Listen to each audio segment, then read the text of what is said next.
the Philippine government S&T agenda, and major development programs. So let's start and look back to the past years and witness how we have improved.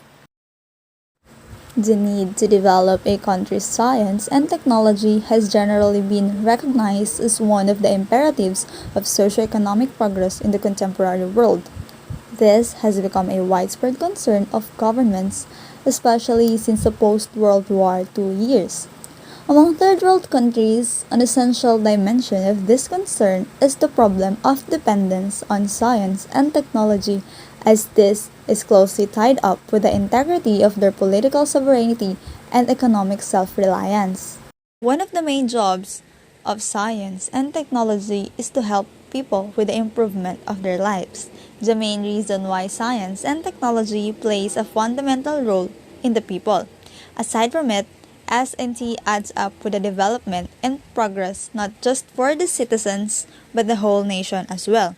And the most essential characteristic of science and technology is that it provides solution to the most difficult issues and problems that have the capability of becoming major blockages in the country's overall growth.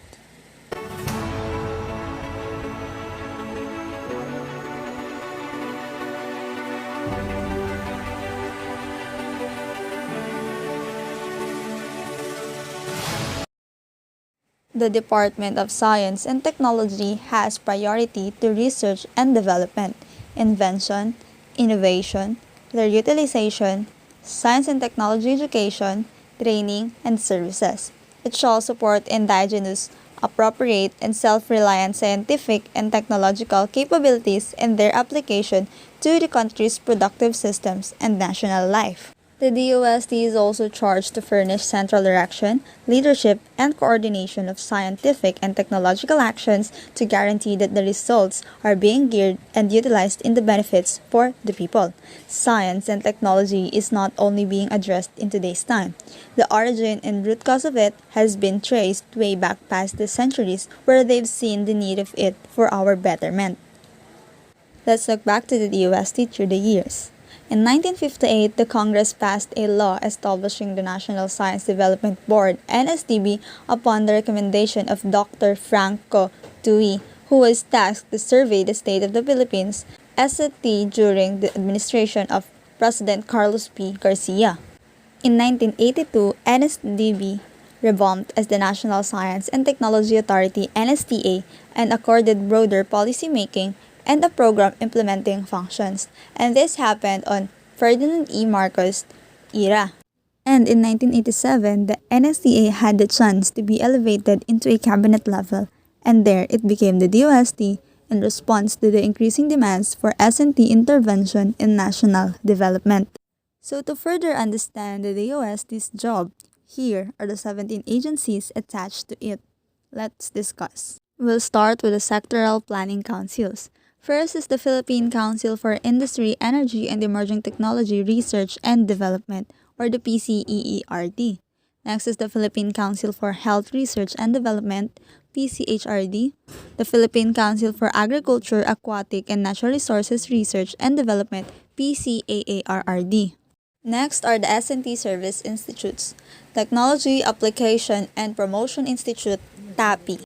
Philippine Atmospheric, Geophysical and Astronomical Services Administration, PAG-ASA, Philippine Institute of Volcanology and Seismology, PVOX.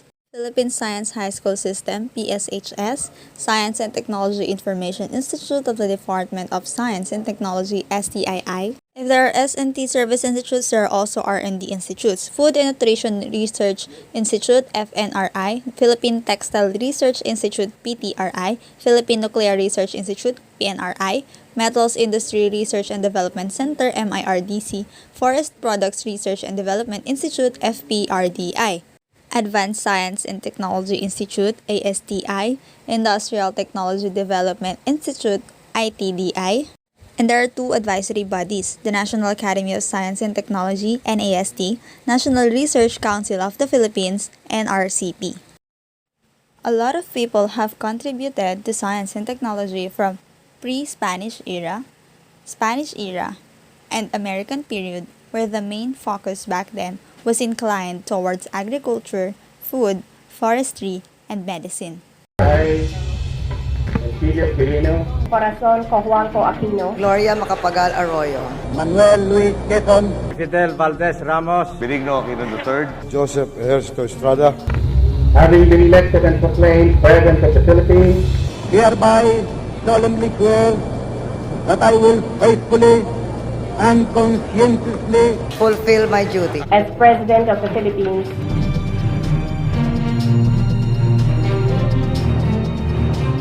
pangangalagaan at pagtatanggol Ang kanyang konstitusyon, ang kanyang konstitusyon,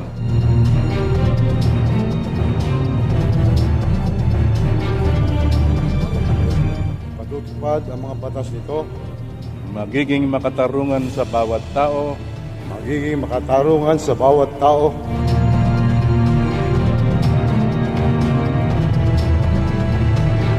at itatalaga ang aking sarili sa paglilingkod sa bansa. sa paglilingkod sa bansa.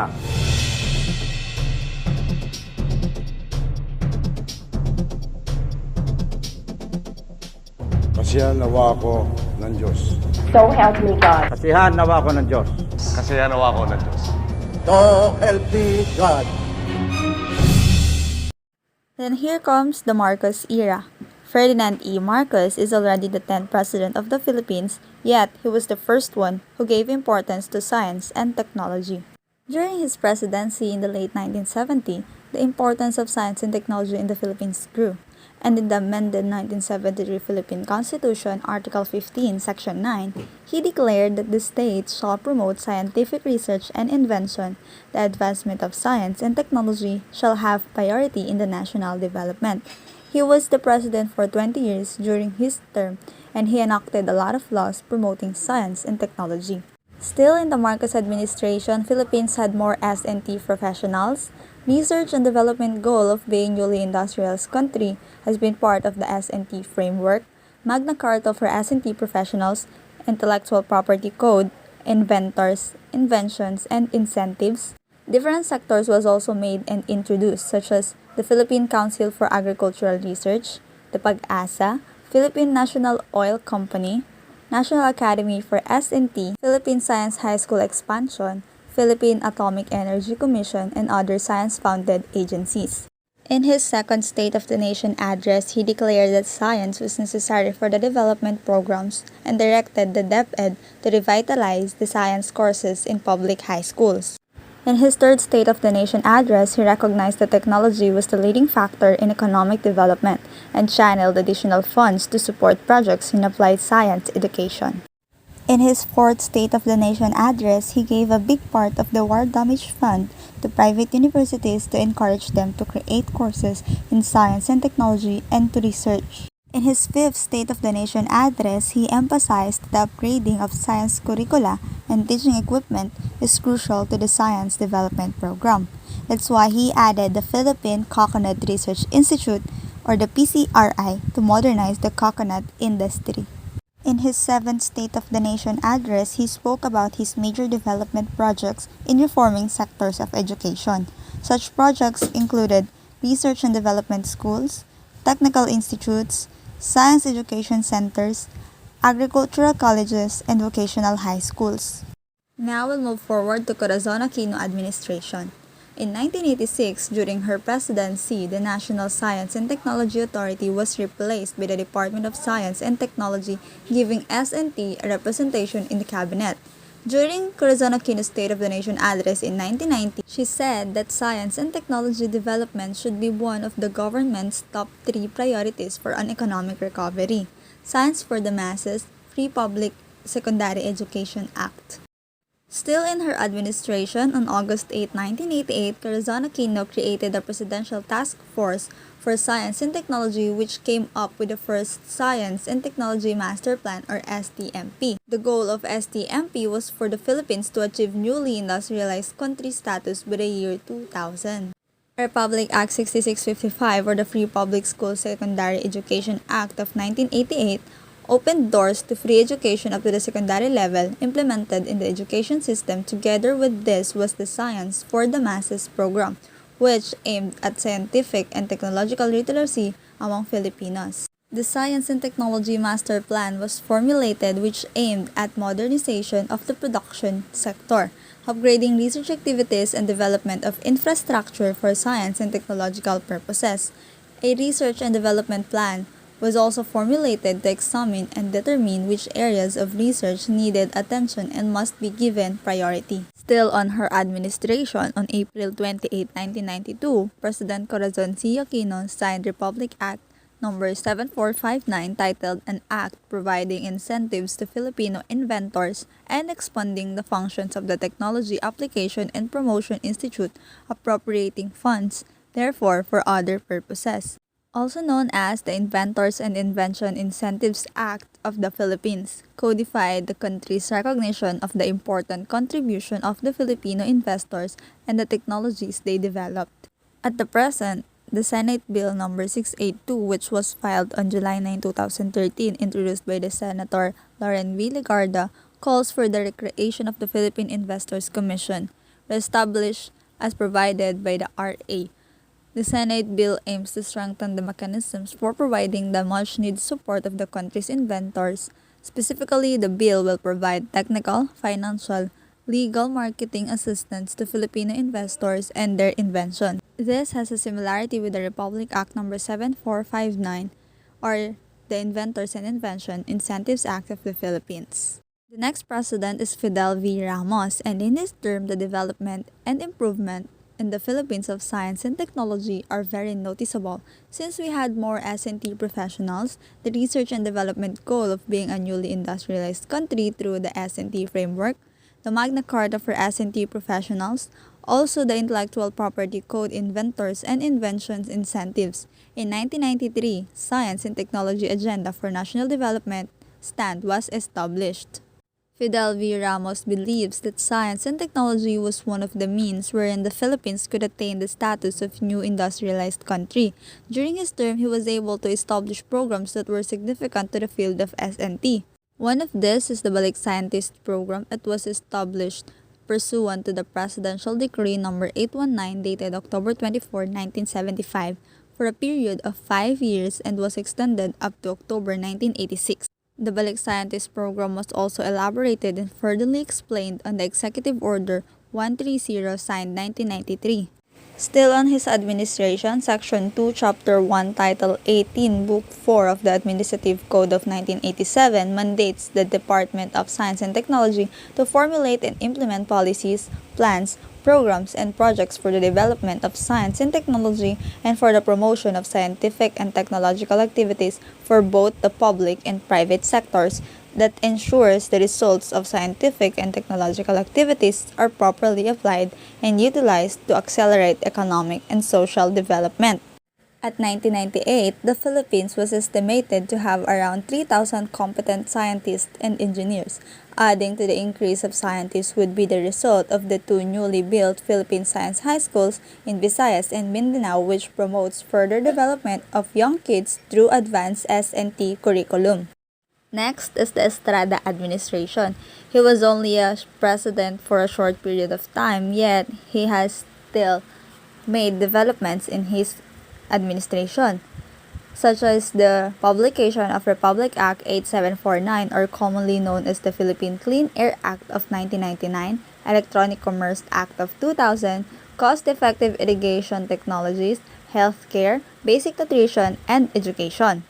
In his first SANA, he launched a full-scale program based on cost-effective irrigation technologies. He also announced that dole-outs are out, which meant basic healthcare, basic nutrition, and useful education for those who want but cannot afford it. The Insurance of CARP, or the Comprehensive Agrarian Reform Program, turned into widened with the aid of the Estrada administration that in the countryside facilitates the landless peasants. 266,000 hectares of land were dispensed to approximately 175,000 landless farmers through the management, including the land owned, by using the conventional rural elite. Now let's move forward to Gloria Macapagal Arroyo. After Ferdinand E. Marcos, Arroyo was the next president who served the Philippines for the long period of time. Arroyo's era is considered as the golden era in science and technology development. In her SONA in 2001, she emphasized the role of technology in future economic development. The rallying call to awaken the innovative spirit of Filipinos was sounded during the country's first ever National Innovation Summit in 2007, wherein the National Innovation Strategy called Philippine Innovation was presented to the President. Arroyo administration took off the groundwork of S&T policies put in place, resulting in the accomplishment of 5 broad tier of S&T programs. These programs include research and development programs, S&T Human Resource Development programs, scientific and technological services, S&T promotion and information services, scientific linkages, and international cooperation. Science, Technology, and Innovations (STI) help benefit the poor people. Moreover, the term Philippine Innovation was the coined term used in helping the Philippines to be an innovation hub in Asia. The STI was developed further by strengthening the schools and education systems such as the Philippine Science High School or the PSHS. Meanwhile, the S&T Undergraduate Scholarship Program was able to reach out to deserving students who desired to pursue S&T baccalaureate degrees in selected higher education institutions in the country. A total of 34,820 scholars benefited under the program from 2000 up to 2009. She also provided extensive support for graduate S&T scholarship programs. Through the infusion of more funds, the Accelerated Science and Technology Human Resource Development Program and the Engineering Research and Development Technology Program resulted in a 5-fold increase in the number of graduate scholarship opportunities. Currently, there are 1,476 MS and 443 PhD scholars under said programs. Since her era was considered as the golden era to give a fitting recognition to the steadfast support of President Gloria Macapagal Arroyo to the science and technology sector, the Philippine scientific community held alay pasasalamat on her because no project of the OST would be possible without her support and the budget that she is providing. Take note that the budget doesn't come from her own money, but rather on the taxes of the people. RA 9367 or the Biofuels Act.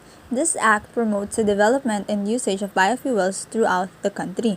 In an effort to improve the efficiency of both land and water, the government imposes Republic Act 10601, which improves the agriculture and fisheries sector through mechanization. President Arroyo initiated a 10-point development program which addresses strategic areas in the Philippine development path from livelihood to education, from clean water to electricity for the broad masses, from balancing the budget to the search for principled peace in a divided nation. It is not the task of the Department of Science and Technology to fine-tune the NSTP to sturdily support this agenda foremost in this point of development agenda is the creation of 6 to 10 million jobs to cut the edge of poverty and broaden the middle class base. To sum it up all, the Arroyo administration allocated the much needed funds for the improvement of research facilities and increased the funding for the R&D activities of academic scientists and engineers. Now we have Benigno Aquino III. In his administration, Muntinlupa to Cavite Expressway was established. Smarter Philippines is the DOST's umbrella S&T program to leverage S&T and ICT for an enhanced quality of life for all Filipinos and sustained high and inclusive growth for the Philippines. Republic Act No. 10844, otherwise known as the Department of Information and Communications Technology Act of 2015, was signed into law on May 23, 2016. In his administration, the Project NOAA was invented and used successfully by Pag-asa. Project NOAA stands for Nationwide Operational Assessment of Hazard. The benefits of this project was proven to be effective for the people, but sadly, it was stopped due to the lack of funds. In March 23, 2016, the first Filipino satellite, Diwata-1, was launched in space. Implementation of Republic Act No. 10175 or the Cybercrime Prevention Act of 2012. He also honored 4 new national scientists. Implementation of Republic Act No. 10692 or an act providing for the modernization of the Pag-asa. He also implemented Republic Act 10606, an act amending the National Health Insurance Act of 1995, which mandates the provision of comprehensive healthcare services to all the Filipinos. Implementation of Republic Act 10533 is a historic moment for advocates of educational equity. President Benigno Aquino III approved the K-12 program. He also set out the vision of renewable energy as a tool to break the Philippines from its dependence on imported fossil fuels. In 2011, President Aquino III and the Department of Agriculture made a 5-year national advocacy program to provide a conducive environment for assembling and manufacturing of the equipment for agriculture and fisheries production, processing, and marketing. In his term in 2012, the Philippines recorded one of its strongest years of growth, surpassing all expectations. The first quarter GDP of 2013, recorded at 7.8%, further raised the bar among the community of nations and exceeded our growth trend. Lastly, the current president, Rodrigo Duterte. In his administration, he gave reassurance of its commitment to science, technology, and innovation sector. This was established in a big increase in the budget of the Department of Science and Technology. The US's budget has quadrupled in the last 7 years from 5 billion in 2010 to 20.8 billion in 2017. Meanwhile, the budget for research and development grew by nearly 6 times over the same period of time, from 1 billion in 2009 to 5.8 billion in 2017. During his administration, Duterte said in his 10-point economic agenda that S&T must create an avenue for development in various sectors such as in economy. After the Diwata 1, here comes the Diwata 2, a Philippine microsatellite launched on October 29, 2018. Next is the Build program. It aims to sustain inclusive economic growth, generate new jobs, and improve the quality of life in both urban and rural communities. Since we are facing a pandemic, here are some of the tools that have been developed in this time. Development of thermal scanner, COVID-19 operation center monitoring system for LGU. Science and Technology Experts Volunteer Pool Program. AI-based detection of social distancing violation from CCTV. Regional Standards and Testing Laboratory. Biomedical Machine. Solar Energy. The National Integrated Basic Research Agenda (NIBRA), the Philippines' largest tracking antenna for Earth observation, PEDRO, was made, Ambition Natin 2040. And since almost everything is online now, he pressured the providers to provide 5G internet services. The Balik Scientist Program, which was already launched before and relaunched again, and the official launching of Azure Technologies. Harmonized Agenda 2002 to 2020 within the framework of the current National Science and Technology Plan 2002 to 2020 NSTP. The strategic focus is on building technological self-reliance. The Harmonized Agenda for Science and Technology reflects this focus in its approach to problem-solving related to inclusive growth and disaster risk reduction. 5 centers of excellence are being established or upgraded by 2020 in biotechnology, nanotechnology, genomics, semiconductors, and electronic design. The 5 centers of excellence are all government-funded, are seeking to create and fund infrastructure to support the development of core technologies in order to solve pressing problems. S&T in the Philippines was more than 50 years old when the first indictment of this was made, yet there are still factors that stops the government's agenda to a successful development, and here are some. Lack of coordination of research work, shortage of research funds, shortage of manpower and qualified teachers, lack of science consciousness. In spite of these efforts, our rate of scientific and technological progress has not been enough, and we cannot deny the fact that we are still behind the other countries. Conclusion. Science and technology hold the key to the progress and development of a nation. Technology plays a fundamental role in wealth creation, improvement of the quality of life, and real economic growth and transformation in the society. Without technology, science becomes impotent, and without science, technology does not exist. Science and technology hold the key to the present and future development of our country for that matter. No doubt, science and technology hold the key to the present and future development of any country, including the Philippines. That's why it is important that our leaders have agendas for the development of our country. The scientific community's experiments become more efficient and accurate as a result of technological advancements, and with the help of those agencies and sectors, and also the President, implementation of agendas for the betterment of a country will be possible. It is also significant that they have visions and missions for the society that will help us to be advanced and have a more industrialized country. Thank you for listening, and I hope you have learned something from this topic.